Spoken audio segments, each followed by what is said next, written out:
मुनीर सेना के बुरे दिन चल रहे हैं। बलूचिस्तान में एक के बाद एक ताबड़तोड़ हमले कर बलूच लड़ाकों ने पाकिस्तान आर्मी की कमर तोड़ दी है। खासकर पिछले कुछ दिनों में बलूचिस्तान में आज़ादी की लड़ाई तेज हो चुकी है। बलूच लड़ाकों ने पाकिस्तानी सेना के ऊपर बड़े हमले किए हैं। इनमें मार्च महीने में जाफर एक्सप्रेस पर किया गया हमला सबसे बड़ा था। विद्रोहियों ने पूरी ट्रेन को हाईजैक कर लिया और दावा किया कि ट्रेन में पाकिस्तानी सेना के जवान जा रहे थे, जिन्हें निशाना बनाने के लिए कार्रवाई की गई। इसके बाद बलूचों ने कई बड़े हमले कर पाकिस्तान को दहला दिया। बलूचों ने पाक आर्मी पर अटैक कर पाक आर्मी के कई जवानों को मौत के घाट उतारा और अब एक बार फिर से बलूच लड़ाकों ने मुनीर सेना को निशाना बनाया है। इस बार बलूचिस्तान के जामरान में पाकिस्तानी सेना के ऊपर प्रचंड तगड़ा प्रहार किया।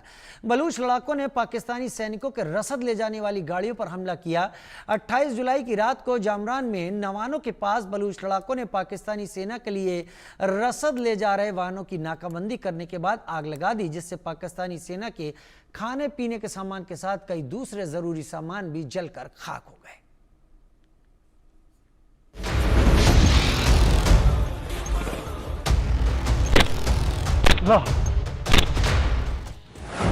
बलूचिस्तान में खूनी बगावत, टुकड़े टुकड़े होगा पाकिस्तान।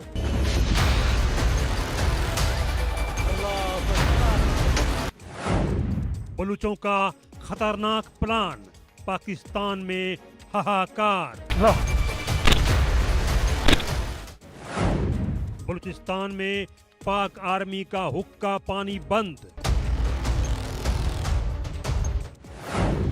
बीएलए का कोहराम, मुनीर सेना धड़ाम।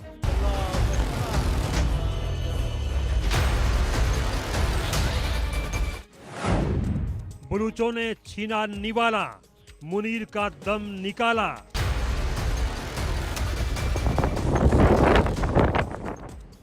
पाकिस्तान के बलूचिस्तान की स्थिति सामान्य होने का नाम ही नहीं ले रही है।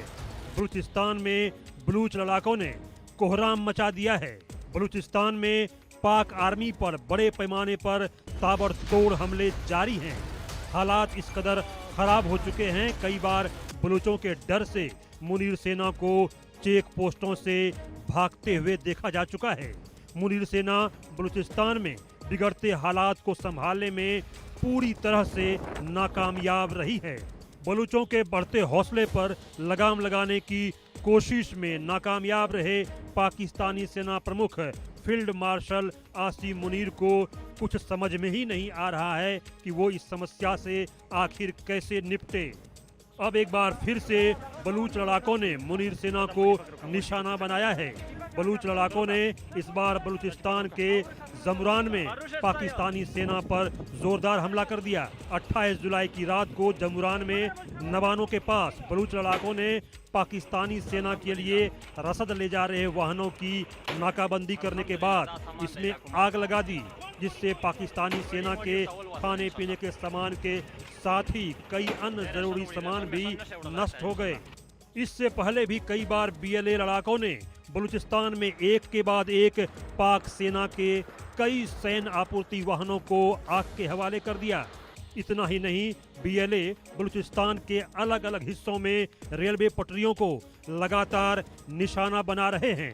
बलूच लड़ाके कई बार रेलवे पटरियों को शक्तिशाली विस्फोट के जरिए उड़ाने में सफल रहे हैं।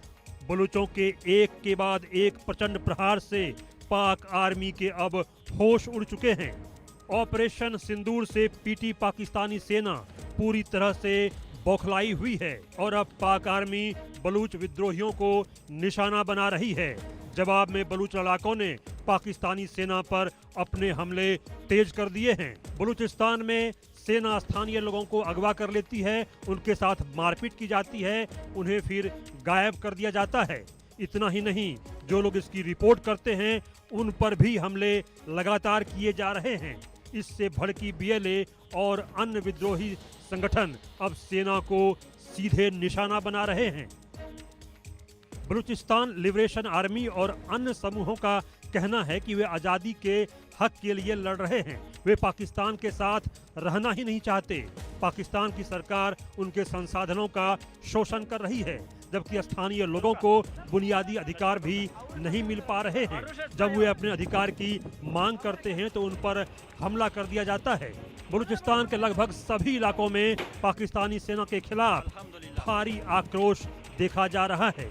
बलूच लड़ाकों के हमलों में वृद्धि और सेना की क्रूर कार्रवाई ने पाकिस्तान की सीमाओं के भीतर गहराते संकट को उजागर कर दिया है। इसे छिपाने की कोशिश लगातार पाकिस्तान सरकार करती आ रही है, लेकिन सच्चाई दुनिया के सामने आ चुकी है कि मुनीर सेना से बलूचिस्तान अब संभलते नहीं संभल रहा है, क्योंकि बलूचों ने ताबड़तोड़ हमलों से मुनीर सेना की कमर तोड़कर रख दी है। Bureau report, India news.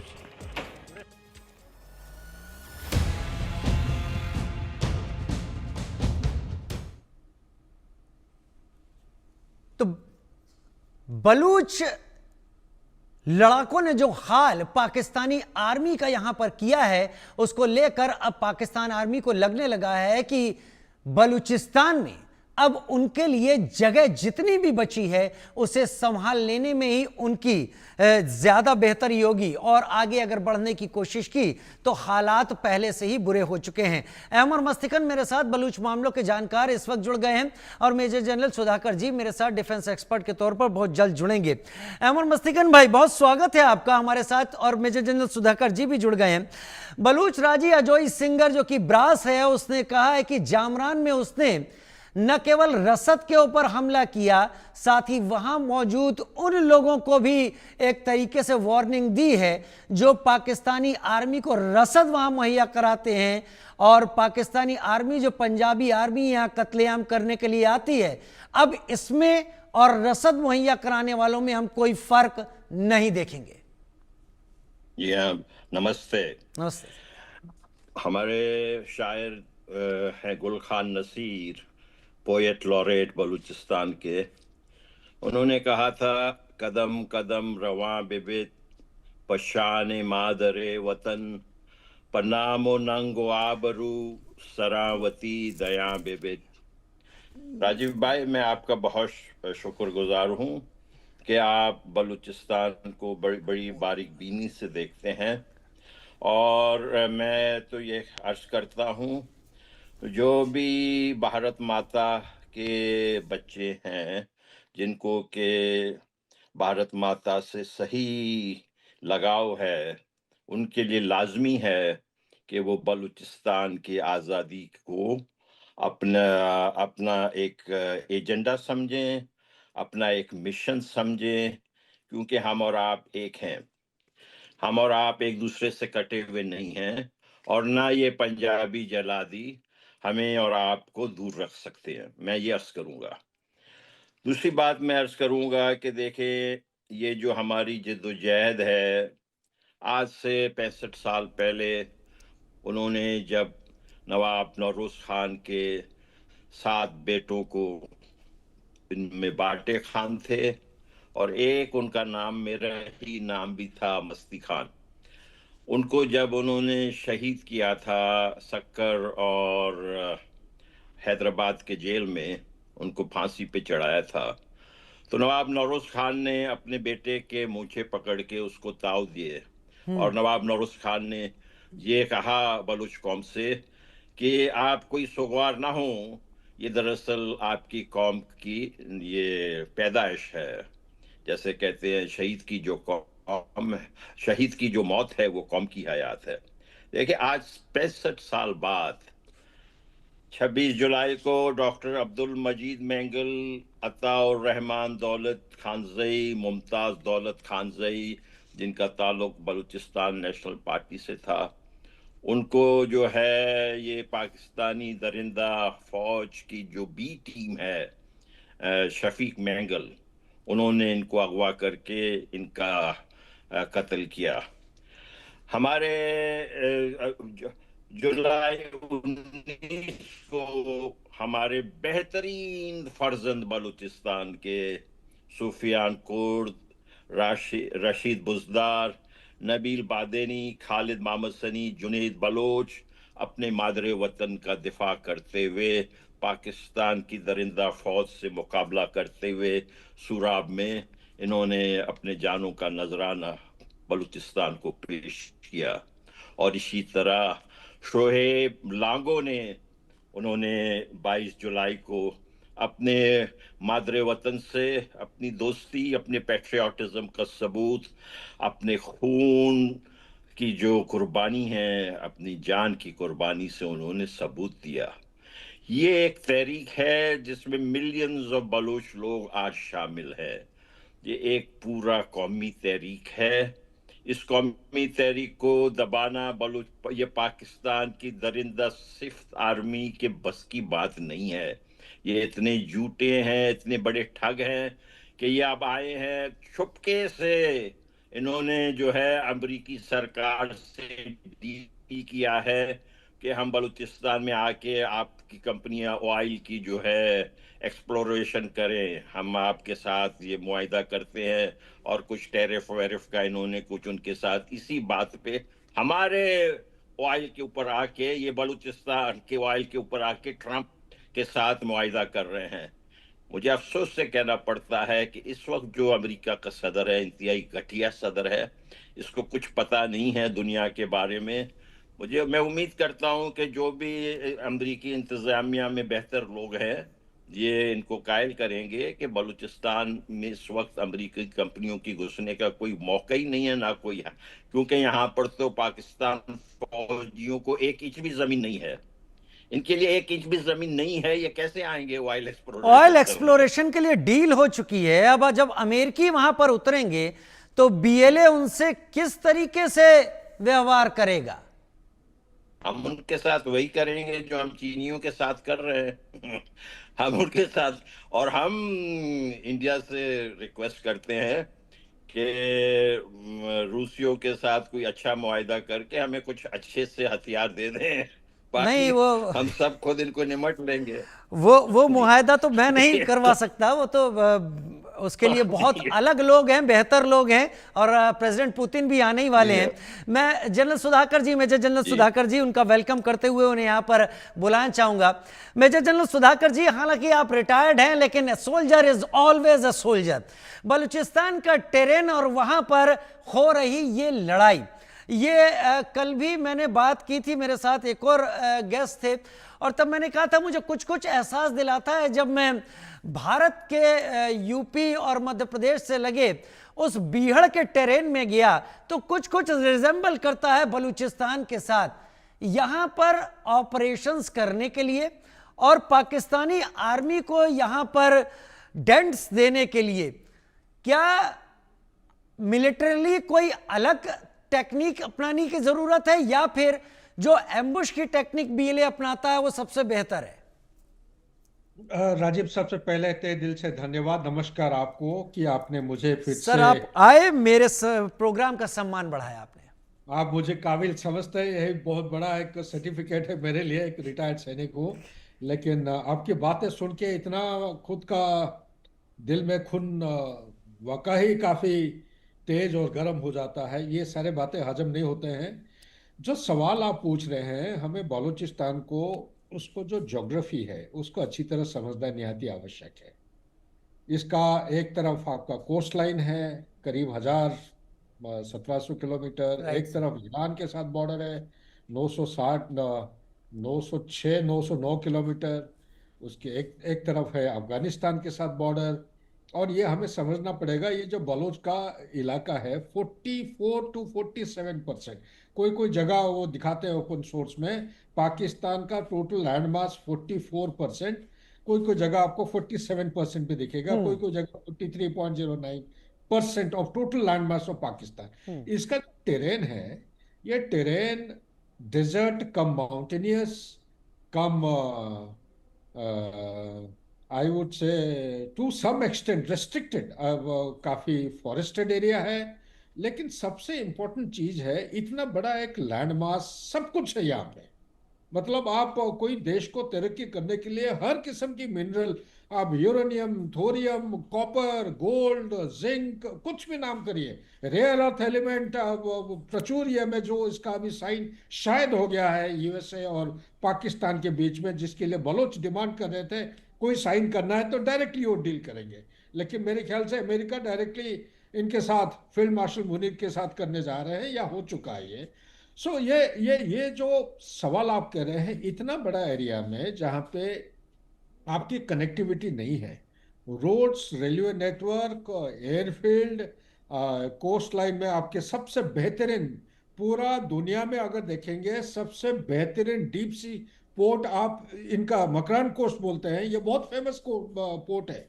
ये एक समय था जब हिंदुस्तान को ये ऑफर कर रहे थे Gwadar, Oman was offering to India at one point in time.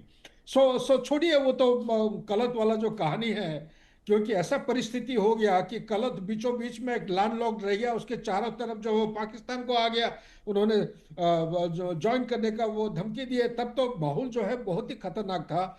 अभी आज के दिन में ऑपरेशन करने का सिर्फ सक्सेसफुल तरीका यही है, small team concept, small team, unconventional, जो इंसर्जेंसी स्टाइल में जिसको बोलते हैं हाइब्रिड ऑपरेशन या इरेगुलर ऑपरेशन। ये इरेगुलर ऑपरेशन इसलिए मैं कह रहा हूं क्योंकि कनेक्टिविटी, जो रोड नेटवर्क होता है और कनेक्टिविटी होते हैं, एक फौजी या मिलिट्री साइंस का एक अहम मुद्दा और एक फंडामेंटल रिक्वायरमेंट होता है। अगर ये नहीं है तो मोबिलाइजेशन जब ट्रूप्स होते हैं एक जगह से दूसरे जगह, वो तेजी से नहीं हो पाएंगे। तो इसीलिए चाहे आप फौज के बारे में बताइए, फौज एक कन्वेंशनल रिसोर्स है, लेकिन फौज के खिलाफ अगर कोई लड़ाई करना है, उसको सिर्फ इंसर्जेंसी के जरिए से छोटे छोटे टीम, जैसा कि माजिद ब्रिगेड कर रहा है, या बलोच अभी 2018-19 के बाद इंटेंसिफाई किए हैं इंसर्जेंसी मूवमेंट, यही एक तरीका है उनकी जो दुश्मन है उसको नाकारा करने का। Back to you Rajiv. वाकई आपने जो बलोच मूवमेंट को लेकर यहाँ पर बात रखी है, लेकिन सर जामरान के पास बीएलए और ब्रास के लोगों ने पाकिस्तानी आर्मी के रसद के ऊपर हमला किया, जो उनकी ज़रूरत है, डेली की ज़रूरत। क्या ये पाकिस्तानी आर्मी को परेशान होने के लिए वाकई वहां मजबूर कर देगी, या पाकिस्तानी आर्मी कैपेबल है फिलहाल एट प्रेजेंट इन सारी चीज़ों को साइडलाइन करके और जिस मोटिव के साथ आगे बढ़ रहे हैं? मैं कल रात की इस चीज़ को यहां पर राइडर के साथ रखना चाहूंगा कि यूएस और पाकिस्तान ने एक ऑयल डील की है। अच्छा, डील, इसके बारे में मेरे को ताज़ा खबर नहीं पता था। अगर ये हुआ है, ये इसको भी हमें फैक्टर इन करना पड़ेगा। देखिए, जब भी कोई इंसर्जेंसी ऑपरेशन होता है, ये हमेशा टारगेट करते हैं लाइन ऑफ कम्युनिकेशन को ब्रेक करने के लिए, या उनका लॉजिस्टिक्स बेसिस को टारगेट करते हैं। ऐसा बेसिस, उसको कम्युनिकेशन सेंटर कोई कोई जगह कहा जाता है। कम्युनिकेशन सेंटर ऐसा है, चाहे आपके फॉर्मल स्ट्रक्चर हो, रोड या रेलवे नेटवर्क आके एक जगह मिलते हो, या पगडंडिया या कोई रास्ता बिटन ट्रैक भी हो, वो आके एक ही जगह को कन्वर्ज अगर होते हैं, उसको कम्युनिकेशन, क्वेटा एक समय में एक कम्युनिकेशन सेंटर माना जाता था। तरह नक्श जैसा है, एक जगह है, उसको एक कम्युनिकेशन सेंटर माना जाता है, क्योंकि अलग अलग जगह से ये रोड और बिटन ट्रैक और डर्ट ट्रैक आके मिलते हैं एक जगह से। मतलब एक जगह से आपको मल्टीपल ऑप्शन मिलते हैं मल्टीपल डायरेक्शन में जाने के लिए। ऐसा जगह पे वो हमला करते हैं तो पूरा काबू उनके ऊपर आता है, कम से कम फोर्स और ज्यादा से ज्यादा पे ऑफ मिलता है। जहां तक आपकी जो बात कर रहे हैं, क्या पाकिस्तान काबिल है इनके खिलाफ सक्सेसफुल ऑपरेशन करने का? देखिए, मैं मेरा पर्सनल व्यू बाद में अगर टाइम होगा बताऊंगा, लेकिन एक मिलिट्री एक्स जनरल होने के नाते या रिटायर्ड जनरल होने के नाते मैं सिर्फ यही कहूंगा, दुश्मन को कभी भी आप अंडर एस्टिमेट मत करिए। राइट। इसी चीज को मद्देनजर रखते हुए दो चार लाइन में यहीं पे खत्म करना चाहता हूं। पाकिस्तान आर्म फोर्सेस एक समय में उसको 9th लार्जेस्ट, 6th लार्जेस्ट हुआ करता था, उसके बाद 9th पे चला गया, उसके बाद 12th या 13 चला गया है। उसका एक इंडेक्स निकलता है हर साल, ग्लोबल फायर पावर इंडेक्स, उसका पोजीशन जो है नीचे की तरफ चलती जा रही है। नंबर 2, पाकिस्तान का परिस्थिति आज के दिन में जो है, यह सिर्फ बलोच लिबरेशन आर्मी का नहीं है, इसके साथ जुड़े हुए 4-5 प्लस तहरीक तालिबान पाकिस्तान या ये जिहाद, ये पाकिस्तान के अंदर खैबर पख्तूनख्वा की तरफ फैले हुए हैं। उनके डिमांड 3 है, एक वो शारिया लॉ को करना चाहते हैं, दूसरा दुरन लाइन को मानना नहीं चाहते, तीसरा जो गवर्नमेंट मशीनरी को वो एक्सेप्ट नहीं करना चाहते, वो कहते हैं कि हमारा पैरेलल गवर्नमेंट चलेगा। तीसरा है ये जो तालिबान, जिसको छाती पीट के इमरान खान ने जो अफगानिस्तान में भेजा था काबुल में कि स्ट्रेटेजिक डेप्थ बढ़ाने के लिए, वही चीज उनके लिए एक स्ट्रेटेजिक कर्स बन चुका है। तो ये सारे प्लस बलूचिस्तान का असली कहानी अगर सुनेंगे हमसे साथ, तो को पैनलिस्ट बहुत डिस्टिंग्विश्ड है, बहुत पढ़े लिखे विद्वान है, उनसे ज्यादा कौन जानता है इसके बारे में। बलूचिस्तान सिर्फ बलूचिस्तान नहीं है, ये ईरान का भी एक हिस्सा है, सिस्तान है। Exactly, yes yes. इसी तरह अफगानिस्तान में है। आप अगले दिन पिछले दिन कुछ एक सवाल पूछ रहे थे, उनको ट्रेनिंग कौन देता है। एक्चुअली चंद एक चीजें मेरे को जानकारी होने के बावजूद भी मैं कह नहीं सकता हूं मीडिया में। और इतना ही आपको हिंट दिया था, माजिद ब्रिगेड एक समय था, बलोच रेजिमेंट जब अनडिवाइडेड ब्रिटिश एम्पायर था, उस समय एक 10 बलूच हुआ करता था, उसके साथ 5 बटालियंस होते थे। 5 बटालियन एक समय में था, लेकिन एक समय यह भी है कि पाकिस्तान के नीचे 27 बलूच बटालियन थे एक रेजिमेंट में। मैं कोई हिस्ट्री बुक में पढ़ा, उनका 32 बटालियन हुआ करते थे। एक बटालियन में 700 से 800 अगर नुमाइंदे होते हैं, हथियार होता है, गाड़ियां होते हैं, गन्स होते हैं, बहुत सारे सपोर्टिंग हथियार सिस्टम होते रहता है, रेडियो सेट्स होते हैं, कम्युनिकेशन प्लेटफॉर्म्स होते हैं। इसका मतलब ये एक ऐसा कॉम्बैट रिसोर्स उनके पास था, 22 से 25 हजार का एक एक एक रिसोर्स हुआ करता था, जिसके साथ वो लड़ सकते थे। उन्होंने फर्स्ट वर्ल्ड वॉर में लड़ा है, सेकेंड वो में, फर्स्ट वर्ल्ड वॉर से पहले जो 1867 की जो लड़ाई है उसमें भी लड़े हैं उन्होंने। तो बहुत कुछ तजुर्बा है। इन्हीं में से जो रिटायर्ड सैनिक हैं, कुछ मेरे अंदाज के मुताबिक ये सिस्तान, बलूचिस्तान जो ईरान की इलाका है, राइट, या अफगानिस्तान में, यही लोग ट्रेनिंग देते रहते हैं। एग्जैक्टली। और जहां तक आपकी सवाल, आखिरी लाइन ये है, पाकिस्तान के पास आज के दिन में ना पेट्रोल है, ना डीजल है, ना उनकी मोटिवेशन है, ना मोराल है। जो जवान, जो उनका रिक्रूटमेंट के लिए जवान आना नहीं चाहते हैं, डिजर्शन बढ़ गया है। कोई सामने विद्रोही के सामने या फ्रीडम फाइटर लिबरेटर्स के सामना करने के कोई कोई विलिंगली आगे जाना नहीं चाहते हैं। सीनियर्स की, कमांडर के हुक्म टालने लगे हैं, उनके डिसोबीडियंस काफी बढ़ते जा रहा है। तो ये जो केसेस होते हैं, ये एक एक एक नकारात्मक एक सिग्नेचर होता है। सर, ये फौज का जो अंदरूनी जो हिम्मत होता है, इसको जाहिर करता है। आज के दिन में मैं समझ गया आपका इशारा किस तरफ है, लेकिन आज तो बलोच रेजिमेंट में केवल पंजाबी ही भरे हुए हैं। अमर मस्तिकन, ये मेजर जनरल सुधाकर जी ने बहुत सारे इशारे दिए, टेरेन को लेकर समझाया, आपकी मुहिम को लेकर समझाया। बलूचिस्तान, अगर बलूचिस्तान रिपब्लिक ऑफ बलूचिस्तान बनता है तो यकीन मानिए आज जितना बड़ा कटोरा पाकिस्तान के पास है, बचे खुचे पाकिस्तान के पास उससे बड़ा कटोरा होगा, क्योंकि जो कुछ भी बलूचिस्तान में है उसी के दम पर पाकिस्तान जी रहा है। लेकिन इस बीच आपकी खवातीन, महिलाएं, लेडीज पाकिस्तान इस्लामाबाद की सड़कों पर इन बारिशों में अभी भी बैठी हुई हैं, वो भी तस्वीर सामने आ रही है। अमर मस्तिकन, देखें, मैं अपने भाई जनरल सुधाकर जी का बहुत शुक्रगुजार हूं कि इन्होंने हमेशा ही हमारे कॉज के लिए बात की है। आपने जैसे कहा, once a soldier always a soldier, आपके हिंदुस्तान के बेहतरीन अफवाज उस कैटेगरी में आते हैं। और अफसोस की बात यह है कि हमारे तरफ यहाँ पर once a coward always a coward, ये जो जनरल मुनीर हैं, ये जैसे कि कावर्ड वो ज़िया थे और फील्ड मार्शल अयूब खान थे, इसी तरह के कावर्ड हैं। एटलीस्ट ऑपरेशन सिंदूर में 4 दिन तो मैंने देखा नहीं, कहाँ थे। अब हमारी जो तहरीक है, हमारी जो आज़ादी की तहरीक है, ये दरअसल सिर्फ हमारी नहीं है। देखें, एक कौम सिर्फ और सिर्फ अपने लिए नहीं सोच सकता है, चाहे वो कमजोर हो या ताकतवर हो। इनके उमर अयूब खान, जो फील्ड मार्शल अयूब खान के पोते हैं, वो डीप स्टेट के, यानी पाकिस्तानी डीप स्टेट के हैं, तो वो पाकिस्तान तहरीक इंसाफ में, लेकिन बैरकैफ वो पाकिस्तान डीप स्टेट, यानी जो खासुल खास लोग पाकिस्तान के हैं, उनमें से वो एक है, इसमें कोई शक नहीं है। उनका कल के दिन क्या कहना था?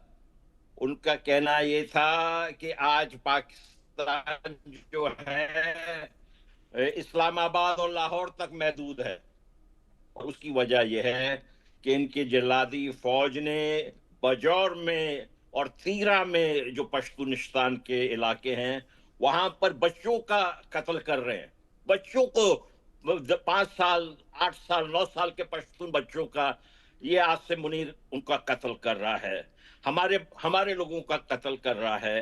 देखिए इसके दिमाग में हिंदुस्तान से दुश्मनी बड़ी पड़ी है। ये इस किस्म का बंदा है। ये आज पाकिस्तान के स्याह सफेद का मालिक बन गया है। इनकी जो बकवास मीडिया है पाकिस्तान की, आप एक आजाद जमहूरिया हैं, आपके पार्लियामेंट में वहां जबरदस्त डिबेट हुआ ऑपरेशन सिंदूर पे, और ये लोग जो इनके ये जो पाकिस्तान की मीडिया जो इनके फौज की रखेल कहलाई जाती है, ये मजाक उड़ा रहे थे। और इनमें तो ये जुर्रत भी नहीं है कि ये कभी आसिम मुनीर को क्रिटिसाइज करें। ये सब के सब गुलामाना मुल्क है, अंग्रेज बना के गया था, वही गुलामाना जहन आज तक भी है। इनको क्या हक पड़ता है कि वो आके हमारे ऊपर कब्जा जमाएं? ठीक है, हम लोगों ने फैसला कर लिया है, हम इनसे लड़ेंगे। हमारी जो लड़कियां हैं जो इस्लामाबाद में गई हुई हैं, राजीव भाई, हाँ, बारिशों 4 में भीग साल रही हैं, मैं देख रहा हूं तस्वीरें। ये देखें 4 साल से लेके 80 साल तक हमारी खवातीन यानी बच्चियां से लेके हमारी नानी दादी वहां पहुंच गए हैं। और ये जल्लादी आसिम मुनीर ये हमें किस तरीके से ट्रीट कर रहा है कि उनको जो है खाने पीने की चीज उनके लिए बंद कर रहा है। कि किस्म का इसकी मेंटेलिटी है, आप देख लें। ये देखें राजीव भाई, ये जो है ये कह रहे हैं कि हमें तो बहुत खुशी होगी कि हमें ये सहरा मिले कि हमने इस पाकिस्तान का खंड खंड कर दिया जैसे आप कहते हैं। लेकिन मसला ये है कि ये तो खुद ही इसका खंड खंड होगा अमर भाई, होगा, यकीन यकीन रखिए होगा। आपकी बातों में स्ट्रेटेजी तो नहीं है, लेकिन आपकी बातों में जज्बा है। और इस खंड खंड या टुकड़ों की जो बात आप कर रहे हैं, ये आप लोग ही इसकी शुरुआत कर रहे हैं और आप ही इसकी अगुवाई कर रहे हैं। बलोच अपनी जगह पक्की करते ही सिंध को भी अपना झंडा फहराने का मौका जरूर मिलेगा। और पीओके तो है ही हमारा, वक्त की बात है। बहुत शुक्रिया मेजर